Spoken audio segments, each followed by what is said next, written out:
नमस्कार, आप देख रहे हैं वॉइस ऑफ कोटपूतली। डालते हैं जिले की दिन भर की तमाम बड़ी खबरों पर नजर। भजनलाल सरकार ने प्रदेश में स्थानीय शासन व्यवस्था को सुदृढ़ करने और ग्रामीण क्षेत्रों में विकास कार्यों की गति देने के उद्देश्य से बड़ी प्रशासनिक पहल की है। सरकार ने पूरे राजस्थान में 85 नई पंचायत समितियों का गठन किया है, जिसके लिए अधिसूचना भी जारी कर दी गई है। इसके बाद प्रदेश में पंचायत समितियों की कुल संख्या 365 से बढ़कर 450 हो गई है। इसी क्रम में कोटपूतली बहरोड जिले में मेंढकुंडला को नई पंचायत समिति बनाया गया है। अब जिले में पंचायत समितियों की संख्या 7 से बढ़कर 8 हो गई है।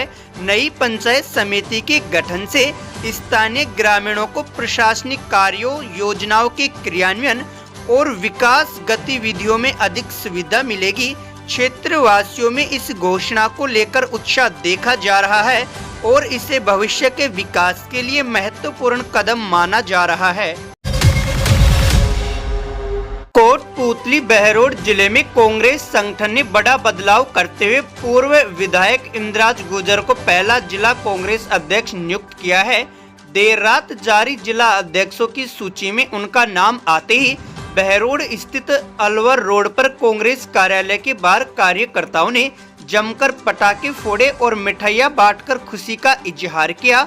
इंद्राज गुर्जर प्रदेश राजनीति में एक अनुभवी और मजबूत संगठनात्मक नेता माने जाते हैं। वे गहलोत सरकार के दौरान पायलट कैंप के प्रमुख चेहरों में शामिल रहे। उनके राजनीतिक सफर में 2005 से 2009 तक NSUI के जिलाध्यक्ष, 2014 से 20 तक PCC सचिव और 2024 में PCC महासचिव का दायित्व शामिल है। नई जिम्मेदारी के साथ उनकी संगठनात्मक पकड़, युवा नेतृत्व और क्षेत्र में मजबूत जनाधार को पार्टी के लिए प्रभावशाली माना जा रहा है। नियुक्ति से जिले में कांग्रेस कार्यकर्ताओं में नई ऊर्जा का संचार हुआ है।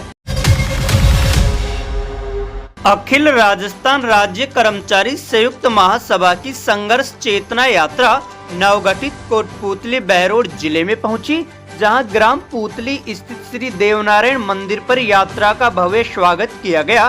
प्रदेश अध्यक्ष महावीर शर्मा सहित कई पदाधिकारियों ने सभा को संबोधित करते हुए कहा कि भजनलाल सरकार कर्मचारी हितों पर कुठाराघात कर रही है और दमन शोषण बढ़ता जा रहा है। 11 सूत्रीय मांगों में NPS आदेश वापसी, OPS में छेड़छाड़ बंद करना, पारदर्शी स्थानांतरण नीति, संविदा कर्मियों को नियमितीकरण करना, RJHS कटौती बंद करना, वेतन विसंगतियों को दूर करने को लेकर कर्मचारी एकजुट हैं। कर्मचारियों ने चेतावनी दी कि मांगे नहीं मानी गई तो सरकार को इसके गंभीर परिणाम भुगतने होंगे। हमने 65 दिन की वो यात्रा की, हमने वो कारवा एक बार जता के दे, हम आपकी एक आवाज पे, बुलंदी पे, आपके एक हाथ के इशारे पे जा कहोगे जो टेबल ललकारेंगे नहीं, उखाड़ देंगे। ये मेरे नौजवान साथियों के प्रति मेरा विश्वास है। महासंघ को कोटपूतली बहरोड की तरफ से मैं आश्वस्त करना चाहता हूँ, एक सामान्य कार्यकर्ता के रूप में आप सबके सहयोग से, कि जब भी हमें आपका कोई आदेश होगा, निसंकोच शिरोधार्य होगा, जो आपका निर्णय होगा, हम पूर्ण रूप से, पूर्ण समर्पण से, तन मन धन और सभी संगठनों के एकता के बल पर, जिस प्रकार आज कोटपूतली बहरोड में घटक दलों की आवाज के रूप में एक महासंघ का चर्चा है, मैं चाहता हूं कि यह चर्चा एक ज्वाला बनके इस दमनकारी नीतियों के राग के रूप में आपके प्रभाव को, कर्मचारी का अस्तित्व बचाने के लिए रहेगी। धन्यवाद। कोटपूतली बहरोड जिला निर्वाचन अधिकारी प्रियंका गोस्वामी ने SIR 2026 के तहत गणना प्रपत्र जल्द भरकर BLO को जमा कराने की अपील की है। उन्होंने बताया कि 4 दिसंबर तक प्रपत्र संग्रहण, 9 दिसंबर को ड्राफ्ट सूची जारी होगी। मतदाता ऑनलाइन भी प्रपत्र भर सकते हैं। भारत निर्वाचन आयोग और राज्य निर्वाचन आयोग के निर्देशों के अनुसार जो हमारा SIR का जो प्रोग्राम है, जिसके अंदर हम गणना प्रपत्र एकत्रित कर रहे हैं, उसमें कोटपूतली बहरोड ने बहुत अच्छी प्रगति की है।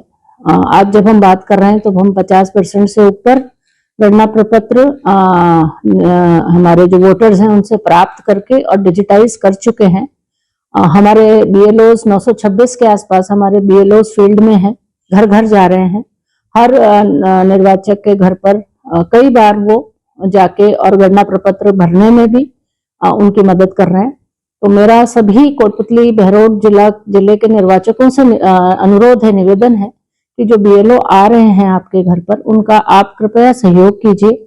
अपनी फोटोग्राफ, अपनी जानकारी उनके संग साझा कीजिए। आपका गणना प्रपत्र भरवाने में बीएलओ आपकी मदद करेंगे। आपके नामों की मैपिंग हम पहले से कर चुके हैं, हमारे बीएलओ पहले से बहुत मेहनत कर चुके हैं। बीएलओ के साथ में हमारे आंगनवाड़ी कार्यकर्ता, हमारी आशा बहनें, एएनएम, हमारा जितना भी गांव का स्टाफ है, हमारे गांव के विकास जो ग्राम विकास अधिकारी हैं, पटवारी हैं, एग्रीकल्चर सुपरवाइजर्स हैं, इवन हमारे ग्रामीण विद्यालयों के जो प्रिंसिपल्स हैं, टीचर्स हैं, सब बहुत ही पूरे मनोयोग से इस काम में हमारी मदद कर रहे हैं। तो मेरा आम नागरिकों से अभी अनुरोध है कि आप अपना गणना प्रपत्र की प्रविष्टियां भरवाने में मदद करें। ये काम हमको 4 दिसंबर से पूर्व ड्राफ्ट पब्लिकेशन करना है। इस महीने के अंत होने से पहले हमें अपने सारे गणना प्रपत्र भर के हमारे बीएलओ के पास पहुंच जाए, इसको सुनिश्चित करने में निर्वाचन विभाग की बीएलओ की मदद करें। ये मेरी आप लोगों से अपील है। नेता प्रतिपक्ष टीकाराम जूली का आज जयपुर से हरसोली जाते समय बहरोड में संजय यादव के नेतृत्व में कांग्रेस कार्यकर्ताओं ने भव्य स्वागत किया। मीडिया से रूबरू होते हुए जूली ने राज्य सरकार पर जमकर निशाना साधा। उन्होंने ब्यूरोक्रेसी में हुए बदलाव को लेकर कहा कि ये सरकार नहीं, सर्कस चल रहा है। पहले मुख्य सचिव को हटाया गया और अब मुख्यमंत्री के प्रधान सचिव को बदल दिया गया। ये बदलाव किसी सुधार की वजह से नहीं, बल्कि ब्यूरोक्रेसी के अंदरूनी विवादों के चलते किए गए हैं। इस सरकारी तंत्र की आपसी खींचातान का शिकार है। इसका खामियाजा जनता भुगत रही है। पूरे ही प्रदेश के अंदर जो संकट सर्जन हुआ है, आदरणीय खड़गे जी और राहुल गांधी जी के नेतृत्व के अंदर की कार्यकर्ताओं से रायशुमारी करके, सभी नेताओं की राय लेके और उसके बाद जो जिला अध्यक्षों का निर्णय लिया गया है, अच्छा निर्णय है। पूरे प्रदेश में जो एक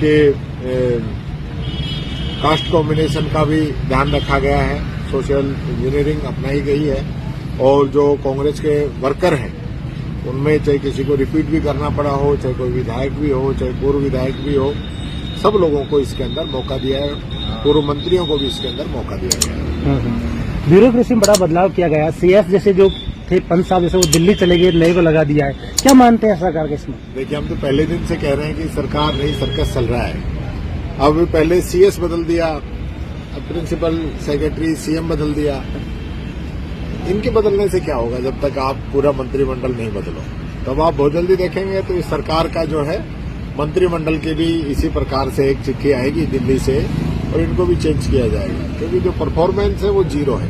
राजस्थान जो है, अब आप लोग समझ गए होंगे कि शायद पहली बार ऐसा हुआ होगा कि चीफ सेक्रेटरी को बदलना और सीएम साहब के सेक्रेटरी को बदलना, ये पहली बार हुआ है। ऐसा होता नहीं है और हुआ है तो इससे बात साबित हो गई है कि ब्यूरोक्रेसी आपस के अंदर लड़ रही थी और लड़ने की वजह से आप दोनों को पद से हटाना पड़ा और इसका खामियाजा राजस्थान की जनता ने झेला है। 2 साल से जितनी भी सरकार की कल्याणकारी योजना थी जो हमने चलाई थी, उनको बंद करने का काम किया और आज भी आप देखेंगे रोजाना एक्सीडेंट्स हो रहे हैं, कोई ध्यान देने वाला नहीं है। बिजली की समस्या से किसान परेशान है, कोई सुनने वाला नहीं है। किसान की तो जो हालत इन लोगों ने की है, जबरदस्ती बीसीआर भरना, नकली खाद, नकली बीज और कोई कार्रवाई नहीं हो, ये सारी चीजें इस सरकार का फेलियर है। तो मैं समझता हूँ बहुत ही जल्दी इस सरकार के मंत्रिमंडल की भी चिट्ठी आने वाली है। ये 2 बदले हैं आईएएस, क्या मानती है ब्यूरोक्रेसी में चेंजमेंट हो पाएगा? देखिए, काफी चेंजेस तो आ ही गया, सारे बदल दिए है तो वही। देखिए, घोड़ा तो घोड़े के सवार के हिसाब से चलेगा। अब पर्ची दिल्ली से आए, यहाँ वाला कोई कर ही नहीं सके तो फिर कब तक बदलेंगे? और बदल देंगे अगली बार। घोड़ा चेंज हो गया मानते हैं, सवार भी चेंज हो सकता है। मैं समझता हूँ सवार तो क्या, पूरी इनकी तो बटालियन बदलने की जरूरत है। सारा आमूलचूल परिवर्तन बीजेपी के अंदर करना पड़ेगा, तब कहीं जाके ये कुछ करने की स्थिति में आएंगे। बाकी मैं समझता हूँ जो डबल इंजन की सरकार कहते थे, आज डबल इंजन की बजाय 4 गुना करप्शन जो है पूरे राजस्थान में, पूरे देश के अंदर बढ़ गया है। जिन मुद्दों पे, जिन बातों पे ये सत्ता के अंदर आए थे, आज उन बातों की कहीं कोई चर्चा ये लोग नहीं करते हैं तो ये बहुत ही जल्दी इन लोगों की समझ में भी आ जाएगा। जनता ने बता भी दिया है, जनता की जीत ने एक बहुत बड़ा मैसेज जो है राजस्थान के अंदर दे दिया है कि ये जो पर्ची सरकार है अब ये चलने वाली नहीं है। और इसी डर की वजह से ये लोग चुनाव भी नहीं करा रहे। पंचायत राज और नगर निकाय के चुनाव जो है संविधान के अनुरूप नहीं कराना, संविधान को नहीं मानना, ये एक बहुत बड़ा क्राइम ये लोग कर रहे हैं। इसका भी खामियाजा इन लोगों को भुगतना पड़ेगा। बानसूर में यादव समाज ने सामाजिक कुरीतियों को दूर करने और समाज को एकजुट करने के उद्देश्य से 100 दिवसीय सुधार अभियान शुरू किया है। रविवार को दातली पहाड़ी में आयोजित दूसरी बैठक में बुजुर्गों और युवाओं ने व्यापक चर्चा कर अभियान की रूपरेखा तैयार की। टीम अगले 100 दिनों तक बानसूर क्षेत्र के सभी गांवों में जागरूकता बैठकें करेगी, जिसमें आंतरिक विवाद, कुरीतियों और सामाजिक बुराइयों को खत्म करने पर जोर रहेगा। अभियान के अंत में बानसूर में एक बड़ी सामाजिक बैठक आयोजित की जाएगी। अगर अभी तक आपने चैनल को सब्सक्राइब नहीं किया है तो चैनल को लाइक, शेयर व सब्सक्राइब अवश्य करें। जिले की तमाम छोटी बड़ी खबरों को जानने के लिए बने रहे वॉइस ऑफ कोटपुतली के साथ। श्री बालाजी फिनसर्व, जहां मिलती है आपको वाहन बीमा, स्वास्थ्य बीमा, म्यूचुअल फंड, जीवन बीमा, फाइनेंस, साधारण बीमे की सभी सुविधाएं। कार्यालय बानसूर महाविद्यालय के पास, बाईपास रोड बानसूर। मुख्य कार्यालय लालकोठी कोटपुतली। अधिक जानकारी के लिए संपर्क करें 8302367656।